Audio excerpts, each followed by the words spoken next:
Hi, my name is Christina Wilson, and as always, for my speech, I have my audience, and my speech begins now. There's someone that I would like to talk to you about. Her name is Carley Allison, and she was a figure skater who was diagnosed with cancer. And she said, "Fuck you, cancer." Pardon the language, but those are Carley's words, and I'm 100% behind them. Carley also said, "If I'm dwelling on it or concentrating on the negatives, it will only do me wrong. I have to stay as positive as I can." Okay, Carley Allison was born on July 18th, 1995, and she died on March 31st, 2015. Though her life was only 19 years long, she filled it with as many smiles as she could.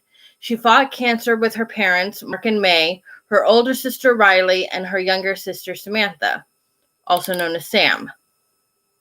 At the age of 17, Carley was diagnosed with a clear cell sarcoma the size of a golf ball on her trachea. She is the second documented case, which makes her 1 in 3.5 billion to be diagnosed. This is why I agree with her earlier statement of "fuck you, cancer," because I don't know if you can read this, but it says "cancer sucks," and I totally agree with that statement.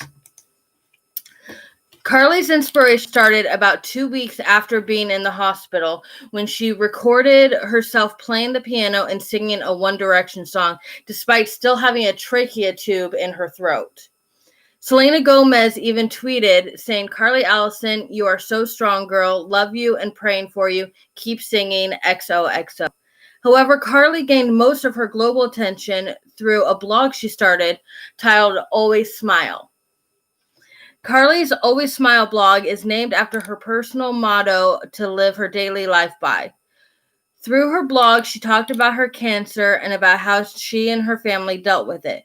Carley's story became something that would be therapeutic for others who are going through the same process. As news agencies picked up her story, people from around the world reached out to Carley with encouragement and praise for giving them the hope, courage, and determination they needed to fight through their own adversity. Another way that Carley went global was through Cuts for Carley, which is where people who volunteered to shave their head in solidarity, and they either donated their hair to cancer survivors who needed, wigs, or they just, did it in honor of Carley, who lost her own hair through cancer, and they wanted to show their support. About 5 months before her death, she was even asked to sing the national anthem for the National Hockey League's Hockey Fights Cancer game, which included the Maple Leafs playing the Chicago Blackhawks. After Carley's death, her family created a foundation, which they named Carley's Angels. The foundation was created to share Carley's vision of being happy and hopeful in the face of tremendous odds. The foundation even has a jewelry and clothing lines where 99% of the purchases supports the foundation's mission to unite traditional and holistic cancer cares. In 2017, Carley's own good friend, Sarah Fisher, played her in a true life story movie made titled Kiss and Cry.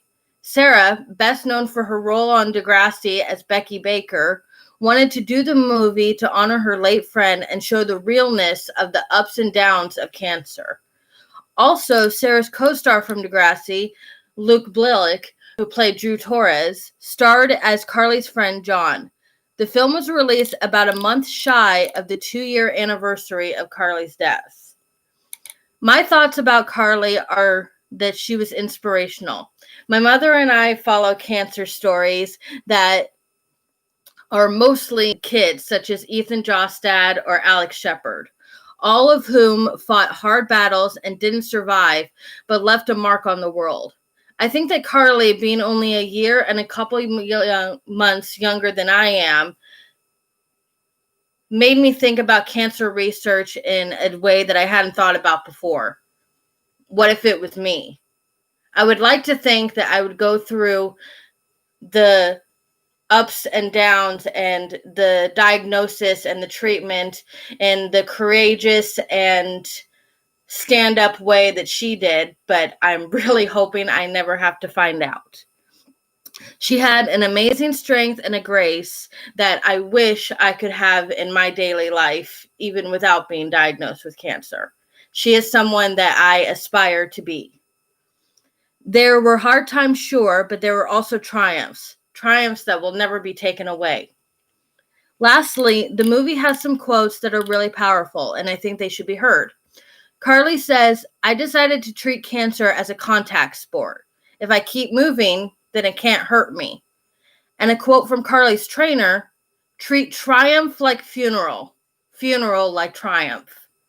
Meaning that with each triumph, there's an end. You have reached your destination. But when you treat a funeral like a triumph, it means you made a goal and you reached that goal. You achieved something, which means that triumphs are funerals, but funerals can also be triumphs, which reinforces the message to always smile, because not too many people would smile at a funeral, now would they? The movie ended on a quote that I think applies to everyone's life, whether they are fighting cancer or not. We can all make choices. I choose to smile. That's my triumph. Thank you for listening, and I hope that you have learned something about Carley Allison. I hope that maybe she inspired you to face your adversity with amazing grace, and I hope that maybe through her music or through her life or through her diagnosis, that maybe you have found a little bit of strength inside yourself that maybe you didn't know was there, but you always had inside of you. This was a speech about Carley Allison, and I have learned a lot from her. I hope you did as well.